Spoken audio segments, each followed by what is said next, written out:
தலை வலிக்குது, டீ குடிச்சே ஆகணும் மச்சான்.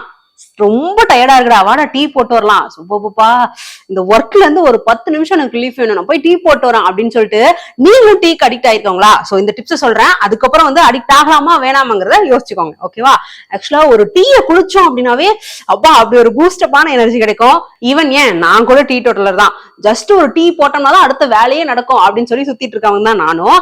இப்போ ஒரு ஆர்டிகளை படிச்சதும் ஐயோ அவ்வளவுதானா அப்படிங்கிற மாதிரி தான் இருந்துச்சு. ஆக்சுவலா பர் டேக்கு 2 to 3 கப்ஸ் வரைக்கும் மட்டுமே டீ எடுத்துக்கலாமா. அதுக்கு மேல எடுத்துக்கிட்டோம்னா நம்ம ஹெல்த்துக்கு தான் ரொம்ப பாதிப்பா. நம்ம டீ குடிக்கிறதுல வந்து ரொம்ப பெனிஃபிட்ஸும் இருக்குதான்.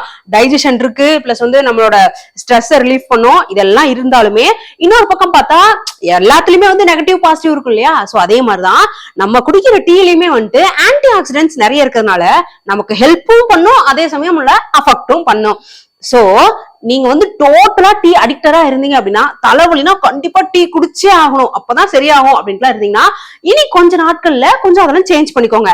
அந்த டீக்கு பதிலா வேற சேஞ்சஸ், சுடு தண்ணி வச்சுக்கிறதோ இல்ல ஜீரோ வாட்டர்ஸ் எடுத்துக்கிறதோ, சோ இந்த மாதிரி கொஞ்சம் சேஞ்ச் ஆகுனீங்க அப்படின்னா நம்ம ஹெல்த்துக்கு ரொம்ப யூஸ்ஃபுல்லா இருக்கும்.